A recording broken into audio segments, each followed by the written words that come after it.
Good morning મિત્રો. સૌપ્રથમ GST માટેનો સોફ્ટવેર તમારા કોમ્પ્યુટરમાં ઇન્સ્ટોલ કરો.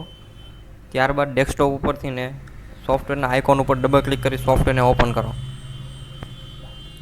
સૌપ્રથમ જ્યારે તમે સોફ્ટવેર ઓપન કરશો ત્યારે તમને આવી સ્ક્રીન દેખાશે, જેમાં અહીંયા ક્રિએટ અ ન્યૂ કંપની ઉપર ક્લિક કરી તમારી કંપનીની બધી જ ડિટેલ ફિલઅપ કરી નાખવી. જેમ કે ડેમોમાં હું મારી એક કોઈ ડેમો કંપની બનાવું છું.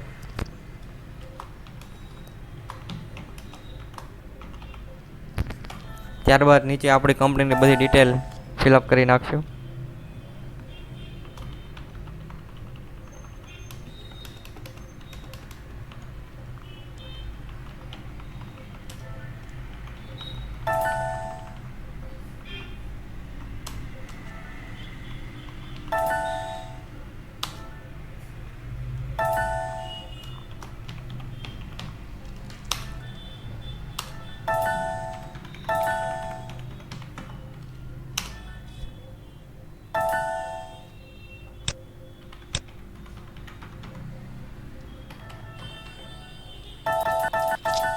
જીએસટીમાં વેટ નંબરની જરૂર નથી, તો આપણે ડાયરેક્ટ જીએસટી નંબર લખી નાખશું.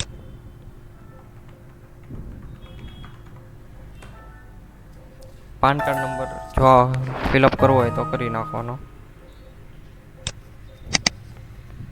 ડીએલ નંબર તેના માટે છે કે જે અમને બિઝનેસમાં કોઈ એજન્સી લીધી છે, જેને દવા મેડિકલ છે તેઓ લોકોને ડીએલ નંબર આવશે, એ સિવાય કોઈને ડીએલ નંબર નહીં આવે. ત્યારબાદ અહીંયા ફાઇનાન્શિયલ યર સેટ કરી નાખવાનું છે.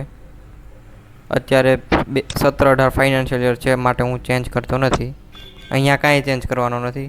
ત્યારબાદ નીચે યુઝર નેમ અને પાસવર્ડ. અહીંયા જે યુઝર નેમ અને પાસવર્ડ છે, જ્યારે આપણે સોફ્ટવેર ઓપન કરશું ત્યારે આ પાસવર્ડ માંગશે. અત્યારે પાસવર્ડ 1 છે, જેમાં હું કાંઈ ચેન્જીસ કરતો નથી. ક્રિએટ કંપની ત્યારબાદ આપી દેવું.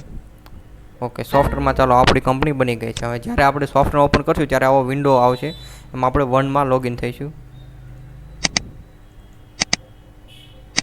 જેનો પાસવર્ડ છે 1. સોફ્ટવેર ઓપન કર્યા પછી જમણી બાજુ જે મેનુ છે, આ બેઝિક મેનુ છે જેનો ડેઇલી યુઝ થાય છે. સૌપ્રથમ આપણે કોઈ પાર્ટી કઈ રીતના બનાવી, કસ્ટમર છે, સપ્લાયર છે, ક્રેડિટર, ડેબિટર, બ્રોકર, બેંક એકાઉન્ટ, એ પાર્ટી બનાવવાની અકાઉન્ટમાં જઈને અકાઉન્ટમાં જવાનું. ત્યારબાદ સૌથી ઉપર ન્યૂનું બટન છે, ન્યૂના બટન પર ક્લિક કરવાનું. ત્યારબાદ પાર્ટીનું નામ એન્ટર કરવાનું. સપોઝ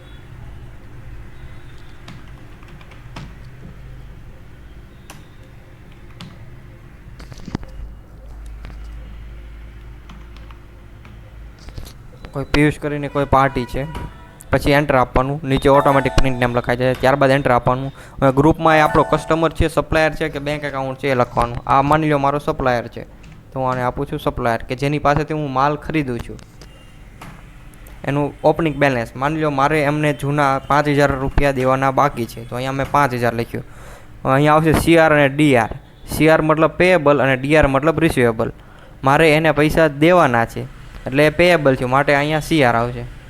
અહીંયા નીચે ઉપર જે આપણે પાર્ટી બનાવી પિયુષ, તો એની અહીંયા નીચે એડ્રેસ આવશે.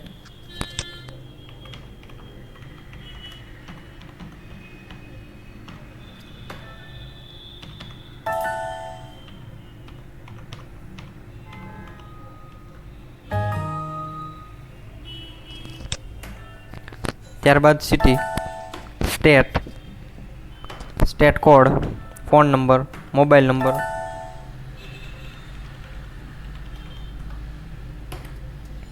ઈમેલ. જો એમનો ઈમેલ આપણી પાસે હોય, જો આપણે બિલ બનાવે ત્યારે બિલ એને ઈમેલ કરવા છે, તો અહીંયા એનો ઈમેલ આઈડી લખવાનું.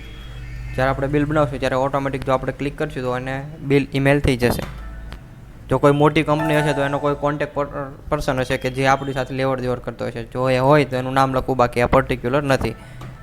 આ બધી એની અધર ડિટેલ છે, જેમ કે એનું બેંક એકાઉન્ટ નંબર છે. આપણે દર વખતે આ અકાઉન્ટમાં પેમેન્ટ કરવાનું છે, તો અહીંયા આપણે એનો બેંક એકાઉન્ટ નંબર લખી રાખશું. હવે સોફ્ટવેરમાંથી ડાયરેક્ટ આપણે ચેક પ્રિન્ટિંગ કરીએ છીએ, તો અહીંયા કયા નામનો પ્રિન્ટ ચેક બનાવવાનો એ લખી નાખશું. આપણે સામેવાળી પાર્ટીનો અત્યારે વેટ નંબરની જરૂર નથી, આપણે અહીંયા જીએસટી નંબર લખી નાખશું. આધાર કાર્ડ નંબર કમ્પલસરી નથી, જો લખવો હોય તો. ત્યારબાદ આટલું લખાઈ ગયા પછી સેવ આપી દઈશું. જો ટીડીએસ કપાતા હોય તો ટીડીએસ ઉપર સિલેક્ટ કરવાનું, અધરવાઇઝ સેવ આપી દેવાનું. આ બની ગઈ એક પાર્ટી, એક એકાઉન્ટ. હવે આપણે બનાવ્યું એક સપ્લાયરનું એકાઉન્ટ બનાવ્યું, એક કસ્ટમરનું એકાઉન્ટ બનાવીએ.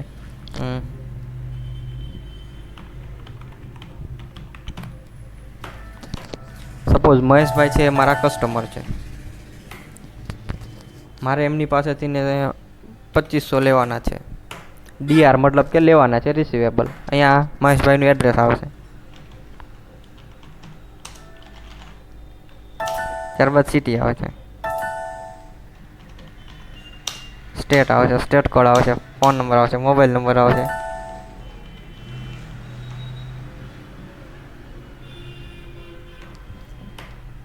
ઈમેલ. નીચે જેટલી ડિટેલ આપણી પાસે છે એટલી ડિટેલ આપણે ફિલઅપ કરીએ છીએ, બાકી નથી એટલી બ્લેન્ક રહેવા દઈશું. એક બેંક એકાઉન્ટ બનાવી નાખશું આપણે. સપોઝ મારું એકાઉન્ટ માની લો કે HDFCમાં છે. ગ્રુપમાં બેંક એકાઉન્ટ લઈ લઈશું. ઓપનિંગ બેલેન્સ સપોઝ મારી પાસે અત્યારે 50,000 પડ્યા છે બેંક એકાઉન્ટમાં. અહીંયા મારો અકાઉન્ટ નંબર મેં લખી નાખ્યો, સેવ આપી દઈશું. આવી રીતના આપણા સોફ્ટવેરની અંદર ટોટલી અકાઉન્ટ બનાવવાના રહેશે GST નંબર સાથે. કસ્ટમર ના હોય, સપ્લાયર ના હોય કે પછી બેંક એકાઉન્ટ હોય. તમે ગ્રુપમાં કસ્ટમર સપ્લાયરની બદલે જો તમારી પાસે એકાઉન્ટનું નોલેજ હોય તો તમે સેન્ટ્રી ક્રેડિટર ડેબિટર તરીકે પણ સેટ કરી શકો છો, અધરવાઇઝ કસ્ટમર સપ્લાયર તરીકે પણ. ત્યારબાદ આઇટમ કેમ બનાવવી. આપણા બિઝનેસમાં જેટલી આઇટમ છે જેની આપણે લેવડ દેવડ કરીએ છીએ, એ આઇટમ ફર્સ્ટ ટાઈમ અહીંયા બનાવી નાખવાની છે, જેથી દર વખતે આપણે બનાવી ન પડે. આઇટમમાં ન્યૂ ઉપર ક્લિક કર્યું એટલે આવું વિન્ડોઝ ઓપન થયો. સૌથી પહેલાં અહીંયા લખશું આઇટમ નેમ. સપોઝ આઇટમ 1 કરીને મારી પાસે એક આઇટમ છે, અહીંયા આવશે એનો HSN કોડ. અહીંયા આ આઇટમને કેટલા ટકા ટેક્સ લાગે છે, સપોઝ મારે 12% ટેક્સ લાગે છે.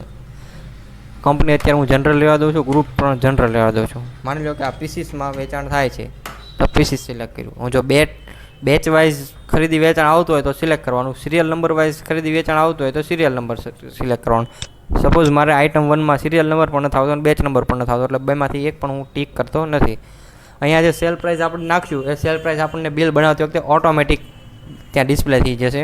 દર વખતે મારે સેલ પ્રાઇસ નાખવી નહીં પડે. જો મારે કોઈ ચેન્જીસ કરવો હશે તો હું ચેન્જીસ કરી શકીશ.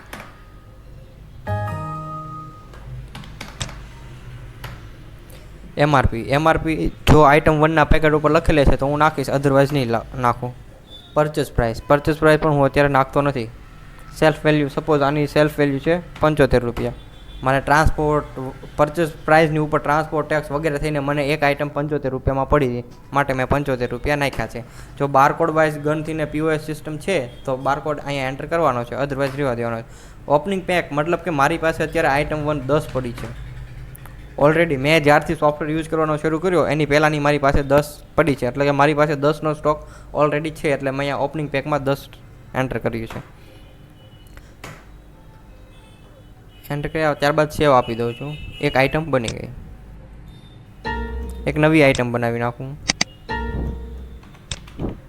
Item 2 HSN code. એને સપોઝ લાગે છે 5% ટેક્સ. કંપની અત્યારે હું બંનેમાં જનરલ રાખું છું. સપોઝ આ KGS ઉપર વેચાય છે, KGS રાખી દીધું. એની પ્રાઇસ હું રાખું છું 150 રૂપિયા અને સેલ્ફ વેલ્યુ રાખું છું 110 રૂપિયા. ઓફ પેક છે 5નો સ્ટોક પડ્યો છે મારી પાસે એટલા માટે.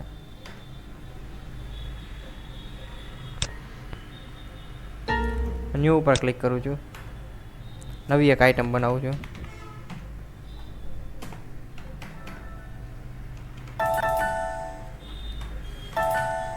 સપોઝ આમાં જેટલા પ્રાઇમરી યુનિટ આપ્યા છે આ સિવાય મારે નવું પ્રાઇમરી યુનિટની જરૂર છે. આઇટમ 3 છે એ મારે કોઈ બીજા તે યુનિટમાં જોઈએ છે જે આની અંદર આપેલું નથી. માની લો મારે આ ટનમાં જોઈએ છે પણ ટન આની અંદર આપેલું નથી, મારે નવું બનાવવું છે. અહીંયા પ્લસ F3 ઉપર ક્લિક હું કરીશ.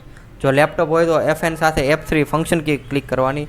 જો ડેસ્કટોપ હોય તો માત્ર F3 ક્લિક કરીશ એટલે હું આવી જશે. એમાં હું નાખી દઉં છું ટન.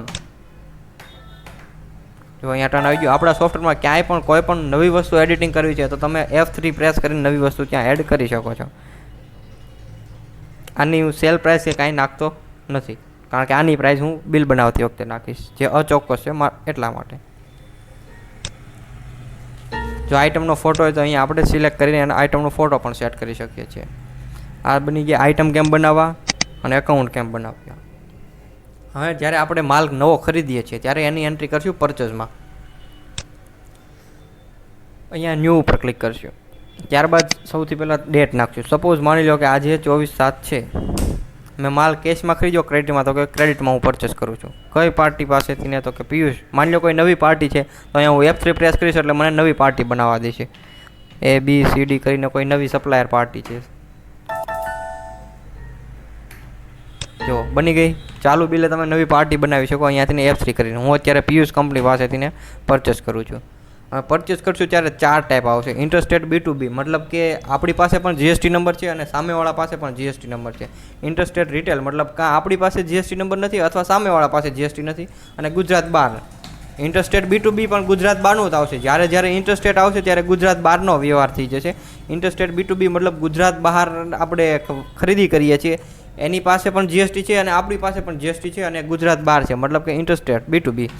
ઇન્ટરસ્ટેટ રિટેલ મતલબ કે એ ગુજરાત બહારથી આપણે ખરીદી કરીએ છીએ, ક્યાં તો એની પાસે GST નંબર નથી અથવા આપણી પાસે GST નંબર નથી, બેમાંથી કોઈ પણ એક પાર્ટી પાસે GST નંબર નથી, તો ઇન્ટરસ્ટેટ રિટેલ પરચેસ. માની લો કે ગુજરાતની અંદરથી જ પરચેસ કરીએ છીએ અને બંને પાર્ટી પાસે GST નંબર છે, તો લોકલ B2B. અને લોકલ રિટેલ મતલબ કે ગુજરાતની અંદરથી જ ખરીદી કરીએ છીએ પરંતુ બેમાંથી કોઈ પણ એક પાર્ટી પાસે GST નંબર નથી. અત્યારે હું લખું છું લોકલ B2B, કારણ કે મારી પાસે પણ GST નંબર છે અને પિયુષમાં પણ મેં GST નંબર નાખેલો છે. પછી વાઉચર નંબર જે ઓટોમેટિક એક પછી એક આગળ જશે. બિલ નંબર, હવે મને પિયુષે જે બિલ આપ્યું એનો બિલ નંબર છે 225 નંબર. હું 225 નાખું છું. ડ્યુ ડેટ નાખવાની કોઈ જરૂર નથી કારણ કે આપણે અહીંયા ડેટ ઉપર નાખેલી છે. ત્યારબાદ આઇટમ, સપોઝ હું અત્યારે આઇટમ 1 સિલેક્ટ કરું છું. આઇટમ 1 મેં જેવી સિલેક્ટ કરી અહીંયા મને સ્ટોક દેખાડો. મારી પાસે ઓલરેડી 10નો સ્ટોક પડ્યો છે, તો મારે કેટલા લેવા? તો કે અત્યારે મારે 5ની જરૂર છે, હું 5ની ક્વોન્ટિટી પરચેસ કરું છું. અને કેટલામાં પરચેસ કરું છું? તો કે 75 રૂપિયામાં હું અત્યારે પરચેસ કરું. ચાલો, અગર મને ડિસ્કાઉન્ટ આપે છે 1% ડિસ્કાઉન્ટ આપે છે તો હું અહીંયા 1% લખીશ. અગર પૈસામાં ડિસ્કાઉન્ટ આપે છે તો હું અહીંયા રૂપિયા લખીશ. માની લો મને 100 રૂપિયાનું ડિસ્કાઉન્ટ આપ્યું તો મેં અહીંયા 100 રૂપિયા લખી નાખ્યા. 33 રૂપિયા એનો ટેક્સ થાય છે. ટોટલ મને 308 રૂપિયામાંનું બિલ થાય છે. નવી કોઈ આઈટમ છે તો નવી આઈટમ અહીંયાથી એડ કરી લઈએ. માની લો આનો સ્ટોક 5 છે તો હું બીજા 4 પરચેસ કરી લઉં અને 110માં પરચેસ કરું છું. આમાં મને 1% ડિસ્કાઉન્ટ આપે છે. જો ડિસ્કાઉન્ટ નથી આપતા તો બ્લેન્ક રહેવા દઈશું, આપે છે તો લખશું. ટોટલ મારું બિલ થાય છે 765.38 રૂપિયા. સેવ. ઓકે, આ થયું પરચેસનું બિલ. ફરીવાર જો પરચેસનું બિલ જોવું તો પરચેસ ઉપર ક્લિક કરવાનું. અહીંયા તમે જેટલા બિલ બનાવ્યા છે એ બધા બિલનું લિસ્ટ આવશે. ઉપર તમે ડેટ વાઇઝ પણ તમે લિસ્ટ જોઈ શકશો. કોઈ બિલ ડિલીટ મારવા છે તો એકસાથે સિલેક્ટ કરીને ડિલીટ મારશો. ભૂલમાં ડિલીટ ન લાગી જાય એટલા માટે આપણે કોડ રાખ્યો છે. અને તમે જ્યારે 1 થી 9 સુધીના નંબર નાખશો ત્યારે જ બિલ ડિલીટ થશે, એ સિવાય બિલ ડિલીટ નહીં થાય. તમારે કેશ બિલ જ ઓનલી જોવા છે તો કેશ ઉપર સિલેક્ટ કરીને ઓકે આપો. જો આપણે કેશમાં એક પણ બિલ બનાવેલું નથી એટલે કેશ નથી આવતું. ક્રેડિટ બિલ જોવા છે, આ જો આટલા ક્રેડિટ બિલ છે. કેટલા બિલ પેન્ડિંગ છે એ જોવા છે તો પેન્ડિંગ ઉપર ક્લિક કરો. કેટલા બિલ ક્લિયર થઈ ગયા જોવું છે તો ક્લિયર ઉપર ટિક કરો. બંને જોવા છે તો ઓલ ઉપર ટિક કરો. હવે સેલ, આપણે એ વસ્તુ વેચીએ છીએ ત્યારે સેલમાં જવાનું. ન્યૂ ઉપર ક્લિક કરવાની. સૌથી પહેલાં આજની તારીખ લખશું. શેમાં? કેશમાં વેચ્યું, ક્રેડિટમાં, કે પછી બેંકથી ને પેટીએમ છે, કાર્ડ છે, વોલેટ છે, જે એવું હોય તો બેંક સિલેક્ટ કરવાનું. સપોઝ હું અત્યારે ક્રેડિટમાં વેચાણ કરું છું. કોને વેચું છું? તો કે મહેશભાઈને. માની લો કોઈ નવી પાર્ટી છે તો F3થી નવી પાર્ટી આપણે બનાવી લઈશું. અત્યારે હું મહેશભાઈને સેલ કરું છું. એની પાસે GST નંબર સપોઝ નથી તો લોકલ રિટેલ સિલેક્ટ કરશે. વાઉચર નંબર, બિલ નંબર જે ઓટોમેટિક એક આગળ જશે. ડ્યુ ડેટ નાખવાની જરૂર નથી. સપોઝ હું આઇટમ 1 સેલ કરું છું. કેટલી સેલ કરું છું? મારી આગળ અત્યારે 15નો સ્ટોક છે. 10નો સ્ટોક પડ્યો હતો અને 5 આપણે પરચેસ કરી. ટોટલ 15નો સ્ટોક છે. હવે હું એમાંથી 6 સેલ કરું છું. આપણે પ્રાઇસ 100 રૂપિયા નાખી એટલે ઓટોમેટિક આવી ગઈ. હવે 100 રૂપિયામાંથી ટેક્સ કેટલો થતો હતો અને કેટલી ટેક્સ વગરની અમાઉન્ટ છે બંને એણે અલગ કરી દીધી. ડિસ્કાઉન્ટ આપણે આપીએ છીએ તો લખવાનું, નથી આપતા તો બ્લેન્ક રહેવા દેવાનું. ટેક્સ અમાઉન્ટ જે ઓટોમેટિક કેલ્ક્યુલેટ સોફ્ટવેર કરી નાખશે ટોટલ અમાઉન્ટ. હવે સપોઝ આઇટમ 2 પણ આપણે સેલ કરીએ છીએ. એનો આપણે 9નો સ્ટોક છે. અત્યારે આ 6 સેલ કરીએ છીએ. એ પણ 150 જે આપણે સેલ પ્રાઇસ નાખી હતી. માની લો હવે મારે આને 170માં સેલ કરવું છે તો હું અહીંયાથી ચેન્જ કરી શકીશ. જો 170માંથી 161.90 રૂપિયા છે વિધાઉટ ટેક્સની અમાઉન્ટ છે. ટેક્સની અને ટેક્સ વિધાઉટની અમાઉન્ટ સોફ્ટવેર તમને ઓટોમેટિક અલગ કરી દેશે. ત્યારબાદ સેવ ઉપર ક્લિક કરશે. ઓકે આપશું. Do you want to print bill? હા, મારે પ્રિન્ટ જોતી છે. યસ ઉપર ક્લિક કર્યું. ઓકે, હવે આપણે બિલ SMS કરવું છે, સેન્ડ SMS ઉપર ક્લિક કરશું તો આપણું બિલ SMS થઈ જશે. જો મેઇલ કરવું છે તો ઈમેલ ઉપર ક્લિક કરશું તો બિલ ઈમેલ થઈ જશે. આપણે અત્યારે પ્રિન્ટ જોતી છે, આપણે અત્યારે પ્રિવ્યૂ જોઈ લઈએ સ્ક્રીનમાં. આ છે આપણું GSTનું બિલ ફોર્મેટ. કસ્ટમરની રિક્વાયરમેન્ટ પ્રમાણે આપણે બિલમાં જે કાંઈ ચેન્જીસ કરવા છે બધા ચેન્જીસ તમને સોફ્ટવેર એક્ઝિક્યુટિવ કરી આપશે. સૌથી ઉપર આપણી ડિટેલ આવશે, આપણો GST નંબર આવશે, આપણો મોબાઈલ નંબર આવશે, term cache and credit, GST number, date, પાર્ટીનું નામ, નીચે serial number, item description, HSN code, quantity, UMO, rate, tax, discount, totally detail આવી જશે. નીચે GSTની સમરી આવી જશે, કેટલા ટકા GST છો, કેટલો ગ્રાન્ડ ટોટલ છો. નીચે તમારી ટર્મ એન્ડ કન્ડિશન એડ કરી આપશે. અહીંયા તમારી ઓથોરાઇઝ સિગ્નેચર. સપોઝ પ્રિન્ટ જોતી છે તો અહીંયા ક્લિક કરશો એટલે તમને પ્રિન્ટ કરી આપશે.